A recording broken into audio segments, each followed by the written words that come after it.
మేమంతా సిద్ధం బస్సు యాత్రకు సీఎం జగన్ తాడేపల్లి నివాసం నుండి బయలుదేరారు.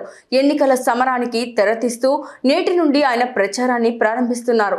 జగన్ వెంట నడిచేందుకు మేమంతా సిద్ధం పేరుతో ఇప్పటికే షెడ్యూల్ విడుదల చేశారు. తొలి రోజు వైఎస్ఆర్ జిల్లా ఇడుపులపాయ నుండి బయలుదేరి నంద్యాల జిల్లా ఆళ్లగడ్డకు చేరుకుంటారు.